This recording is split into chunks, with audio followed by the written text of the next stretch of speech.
Hi, and welcome to the Standout Stars Week of Kindness and Gratitude Gift Giveaway and Summit. I am guest host Brenda Pierce here, representing an element of spirituality and authorship, and the combination of the two together, as is represented in our book, The Secret Child Life After Loss.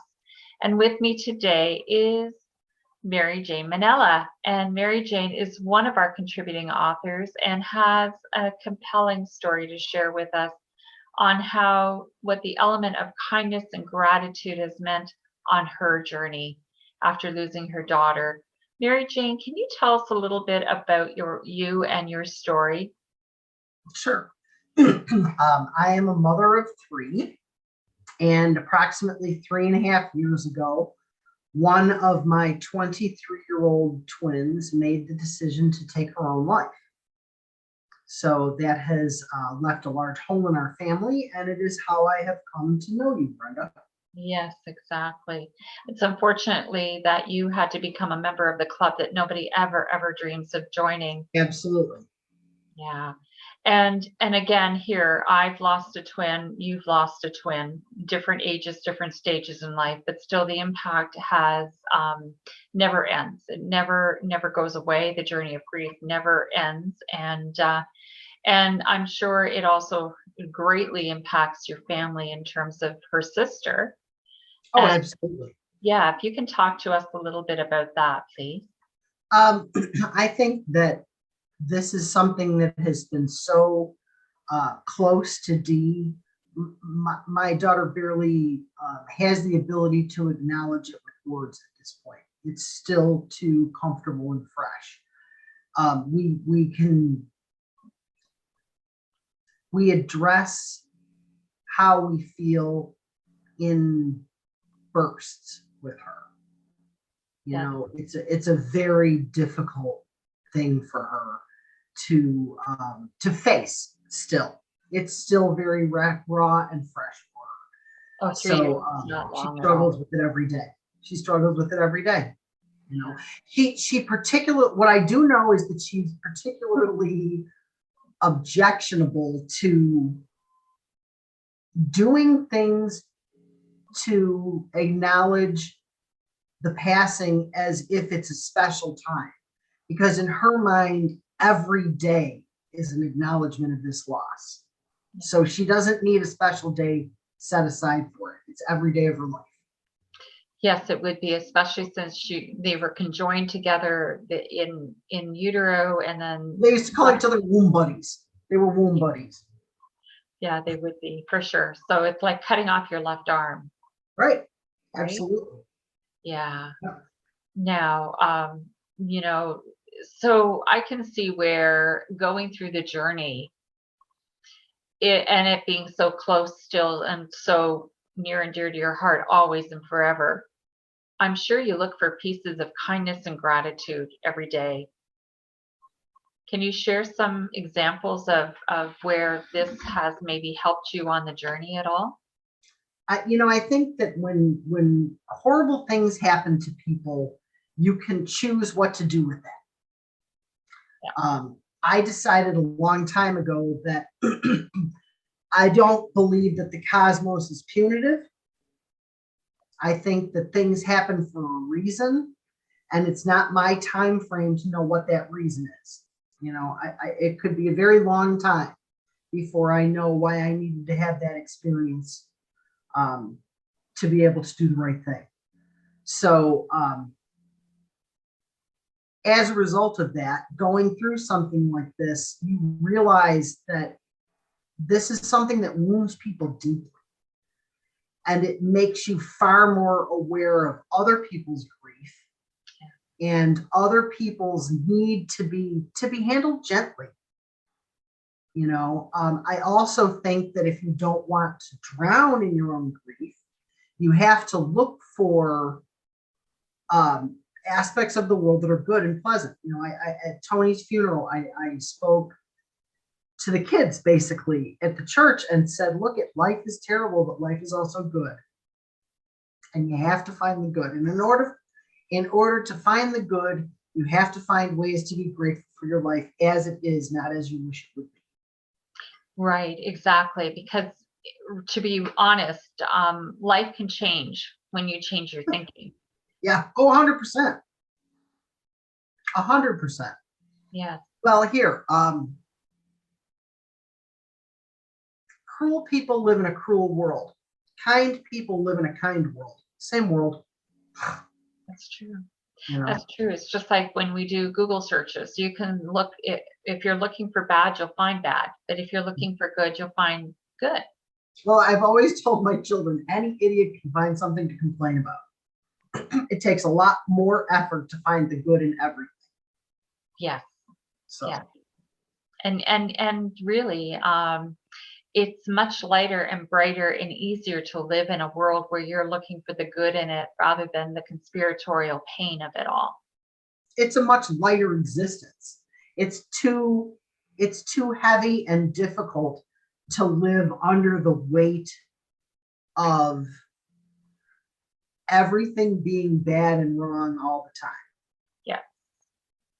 It's not what's intended. I don't think we're supposed to be here to be miserable. I think we're supposed to experience challenges, and I think we're supposed to grow our souls, but I don't think this is punishment unless we make it into punishment. So true. So true. You know, you and I probably all know people that mire around in the rut and they go round and round and round in circles looking for a different answer. And the Mhm. thing is, that's what actually Einstein states as the definition of insanity, Yeah, right? exactly. And I don't know about you, but I'd rather live a full and productive life and looking for the next adventure in life, whatever it is. You know, I've come up with this idea that the past does not have to confine us. It doesn't have to define us, but it certainly does refine us. And if Absolutely.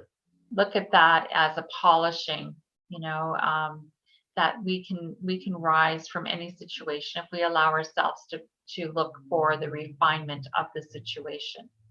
Well, and I think that there's responsibilities in life. Okay. I gave birth to three children. I lost one. I have responsibilities to all three of them still. To my daughter that is no longer with me, I have a responsibility to make sure that my life is not in vain for having lost her. For my living children, I have a responsibility to them to be the parent that they deserve to have. They don't deserve to have somebody that's forever stuck on the loss of their sister. That's not fair. So I work very hard to make sure that I abide my responsibilities, and it makes it easier, at least for me. Yes, it does. Well, simpler and easier is always the best way to live, you know, without the burdens and all that. So for your daughter, you are her legacy. You are her breath and your heartbeat. Can you tell me some examples of legacy that you are experiencing on behalf of your daughter? Give me a more of an idea of what you mean by Um, it. okay, so we breathe. We have this, you know, her memory and everything, but we breathe for them. Our heartbeat beats for them, and we look for ways of integrating their, well, your daughter was a beautiful woman and Absolutely. had touched so many people's lives before she actually decided to end hers. Mhm. Have you seen where that has applied moving forward? I know that she'll always live in the hearts of her friends.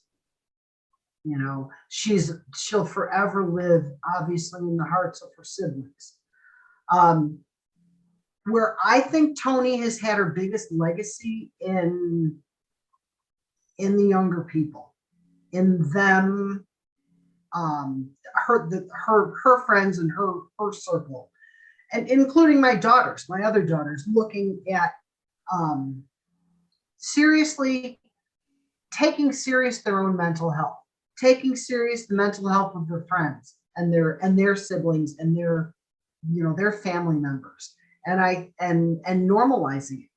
I think part of the legacy of Tony is that I will not I refuse to not normalize this.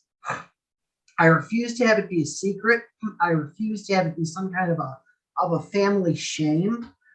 There are too many people suffering in silence and not knowing where to go or what to do.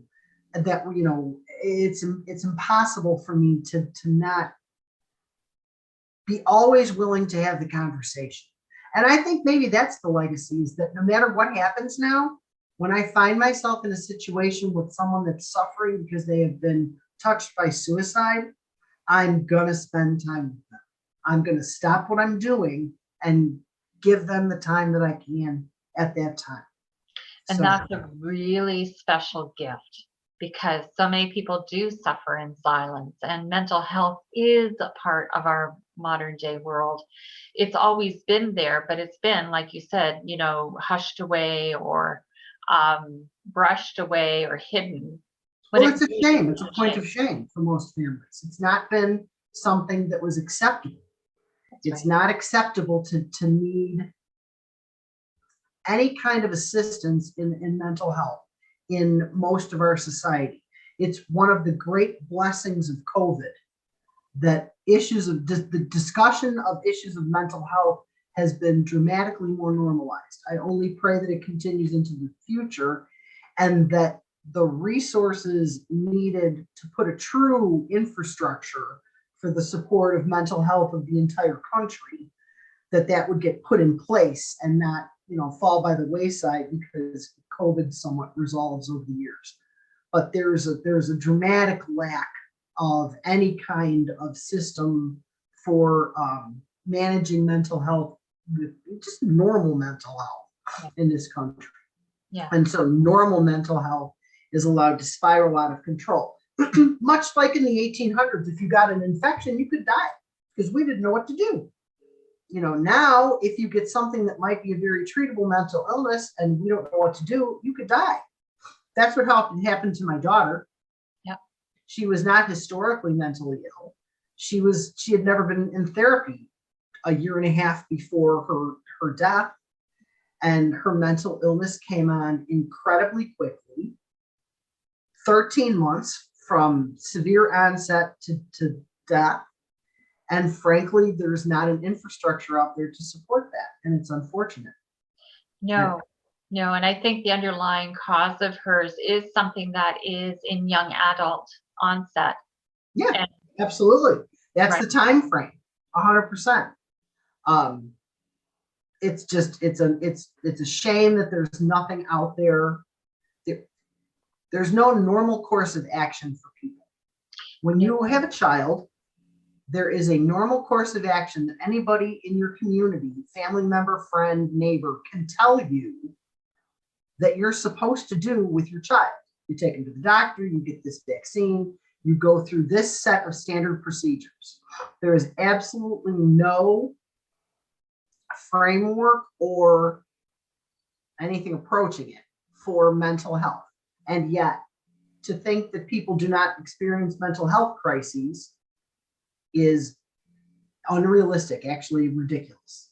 So, not only that, but the cure, supposedly the medicals, pharmaceuticals, can also exacerbate symptoms and bring or be the ultimate cause. right. Oh yeah, no, trust me. In my daughter's case, the cure was as bad as the problem. She had metabolic issues with every medication she took, whether it was physical or mental or emotional, every possible side effect from every different medication.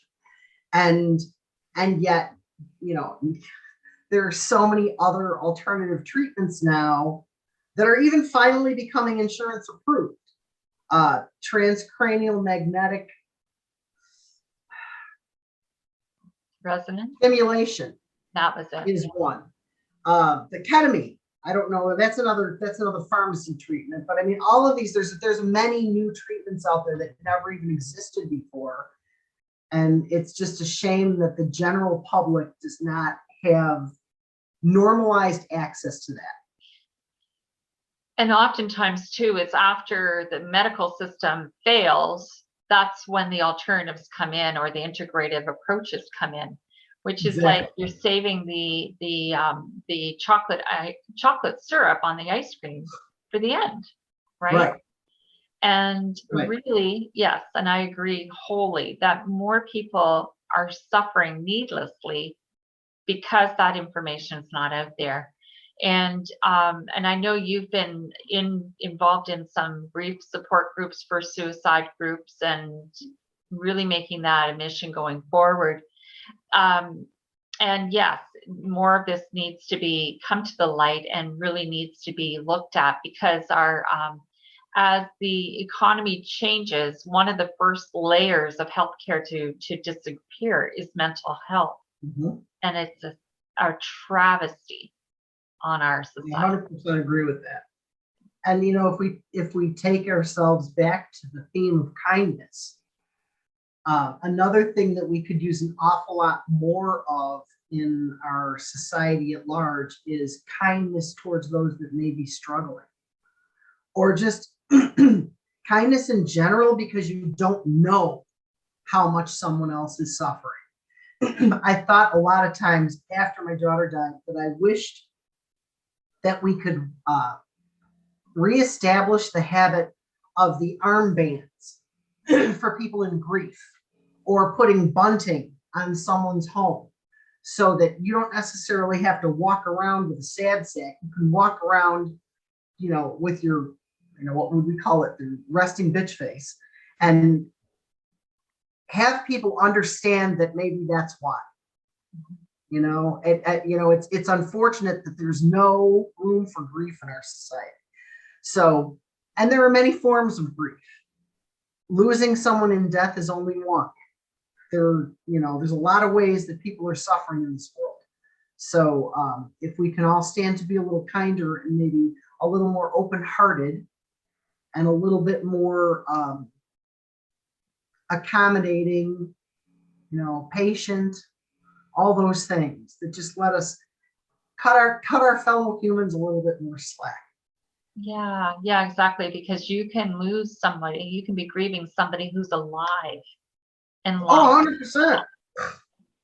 You can be grieving loss of a lifestyle. You can be grieving loss of a life function. Mm-hmm. Maybe you're suddenly diabetic. There's a lot of different medical issues that play with people. There's a lot of ways that people are suffering. And I think we can just always remember to be a little kinder.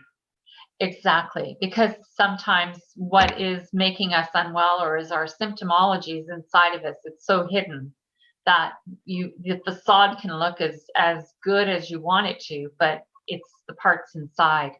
And everything happens on the cell level. So there's so much dis-ease and disease that happens inside of us.